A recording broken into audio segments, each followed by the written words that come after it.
બુલેટિનની શરૂઆત કરીશું મહત્વપૂર્ણ સમાચાર સામે આવી રહ્યા છે તેનાથી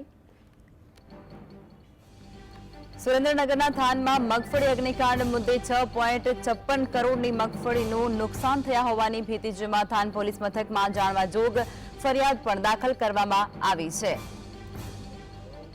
આ સાથે જ 25,000થી પણ વધુ ટેકાના ભાવે ખરીદી કરી અને ગોડાઉનમાં રાખેલી આ તમામ જે મગફળી હતી તે બળીને ખાખ થઈ હતી। આગ લાગવાનું ચોક્કસ કારણ ફરિયાદમાં પણ દેખાડવામાં નથી આવ્યું।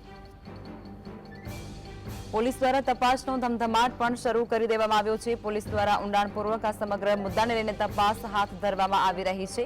પ્રાંત અધિકારી સહિતની ટીમો પણ તપાસમાં જોડાઈ ચૂકી છે। ગોડાઉનમાંથી બળી ગયેલી મગફળીને બહાર કાઢવાની તજવીજ પણ હાથ ધરવામાં આવી રહી છે અને ત્યારબાદ સમગ્ર મુદ્દે તપાસ પણ તેજ। સુરેન્દ્રનગરથી આ ઘટના સુરેન્દ્રનગરના થાનમાં મગફળી અગ્નિકાંડ મુદ્દે 6.56 કરોડની મગફળીનું નુકસાન થવા પામ્યું છે। ત્યારે થાન પોલીસ મથકમાં જાણવા જોગ ફરિયાદ પણ દાખલ કરવામાં આવી છે આ સમગ્ર મુદ્દાને લઈને અને ત્યારબાદ 25,000થી પણ વધુ ટેકાના ભાવે ખરીદી કરી અને ગોડાઉનમાં રાખેલી તમામ મગફળી છે તે આગ લાગ્યા હોવાને કારણે બળીને ખાખ થઈ। આગ લાગવાનું ચોક્કસ કારણ હજુ પણ ફરિયાદની અંદર પણ દેખાડવામાં નથી આવ્યું અને પોલીસ ફરિયાદ થયા બાદ પોલીસ દ્વારા તપાસનો ધમધમાટ પણ આ સમગ્ર મુદ્દાને લઈને હાથ ધરી દેવામાં આવ્યો છે। પ્રાંત અધિકારી સહિતની ટીમો પણ તપાસમાં જોતરાઈ છે। ઉચ્ચ અધિકારીઓ પણ તાત્કાલિક ઘટના સ્થળે પહોંચી ચૂક્યા હતા અને તેમના દ્વારા પણ તપાસના આદેશો છે તે આપી દેવામાં આવ્યા હતા। ગોડાઉનમાંથી બળી ગયેલી મગફળીને બહાર કાઢવાની તજવીજ પણ હાથ ધરવામાં આવી છે।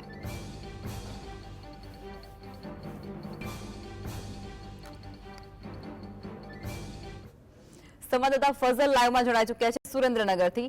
ફઝલ, આજે મગફળી છે કરોડો રૂપિયાની બળીને ખાખ થઈ ચૂકી છે, મસમોટું નુકસાન થવા પામ્યું છે અને કયા કારણોસર આગ લાગી તે હજુ ફરિયાદમાં પણ બતાવવામાં નથી આવ્યું, એટલે કેવી આશંકાઓ અહીંયા ઊભી થઈ છે? ખાસ કરીને સુરેન્દ્રનગર જિલ્લાનું જે થાન આવેલું છે ત્યાં ટેકાના ભાવે મગફળીની ખરીદી કરી અને ગોડાઉનમાં મૂકવામાં આવતી હતી, પરંતુ 2 દિવસ પહેલા ગોડાઉનમાં આગ લાગવાની ઘટના છે તે સામે આવી હતી। ત્યારે આજે વહેલી સવારે આ જે આગની ઘટનામાં નુકસાન થયું છે તેની જાણવા જોગ ફરિયાદ છે તે દાખલ કરવામાં આવી છે।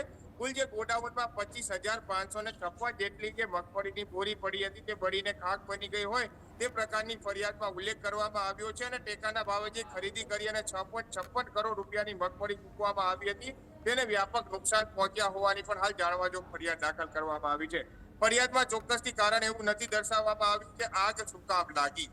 ખાસ કરીને સુરેન્દ્રનગરનું જે થાનગઢ જે ગોડાઉન આવેલું હતું ત્યાં કોઈ પ્રીમાઇસીસનું પાલન કરવામાં ના આવ્યું હતું। ઉપરથી જે વીજની હેવી લાઇન પસાર થતી હતી ત્યાં શોર્ટ સર્કિટના કારણે આગ લાગ્યા હોવાનું પ્રાથમિક અનુમાન આપવામાં આવતું હતું અને સમગ્ર સૌરાષ્ટ્રની જે ટેકાના ભાવે ખરીદી કરેલી મગફળી છે ત્યાં મૂકવામાં આવતી હતી અને આગ લાગવાની ઘટના બની હતી। ખાસ કરીને જે ગોડાઉન હતું ત્યાં સીસીટીવી કેમેરાઓ પણ નતા લાગ્યા અને ફાયર સેફટીના સાધનો પણ ન હોવાનો ઉલ્લેખ પણ પોલીસ ફરિયાદમાં કરવામાં આવ્યો છે। હાલ આ દિશામાં તપાસ તેજ શરૂ કરવામાં આવી છે। સમગ્ર ઘટનાની જે તપાસ છે તે હાલ પ્રાંત અધિકારીને સોંપવામાં આવી છે અને હાલ ઊંડાણપૂર્વક રીતે તપાસ ચાલુ છે। ટૂંક સમયમાં એફએસએલની ટીમો પણ આજે બીજા દિવસે પણ પહોંચવાની છે। મગફળીના નમૂના લેવામાં આવશે, લેબ ટેસ્ટિંગ માટે મોકલવામાં આવશે અને આગ લાગવાનું સાચું કારણ શું છે તે દિશામાં પણ તપાસ તેજ શરૂ કરવામાં આવશે।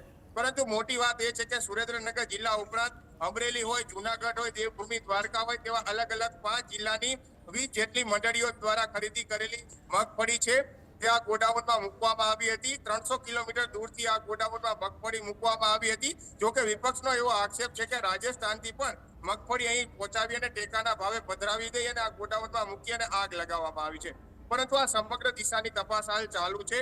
તપાસના અંતે સમગ્ર કારણ બહાર આવશે, પરંતુ ટેકાના ભાવે ખરીદેલી 6 કરોડથી વધુની મગફળી હાલ બળી ગઈ હોવાનો અંદાજ વ્યક્ત કરવામાં આવ્યો છે અને સરકારને 6 કરોડથી વધુનું નુકસાન પહોંચ્યા હોવાની પણ પોલીસ ફરિયાદમાં ઉલ્લેખ કરવામાં આવ્યો છે। પ્રાંત અધિકારી સાથે હવે પોલીસની ટીમો પણ આ તપાસમાં જોડાઈ છે અને તપાસના અંતે સમગ્ર બાબત છે તે સામે આવશે, પરંતુ હાલ આગ લાગવાનું ચોક્કસ કારણ પોલીસ ફરિયાદમાં નથી દેખાડવામાં આવ્યું, જેને લઈને અલગ અલગ શંકા પણ ઉપજાવવામાં આવી રહી છે। વિરોધ પક્ષ પણ હાલ આ તંત્રની માથે ચડી બેસી હોય તે પ્રકારનો ઘાટ સુરેન્દ્રનગરમાં સર્જાઈ જવા પામ્યો છે। જોકે મગફળી આખા સૌરાષ્ટ્રમાંથી લાવી અને મૂકવામાં આવી હોવાનું પણ હાલ પ્રાથમિક તપાસમાં સામે આવ્યું છે।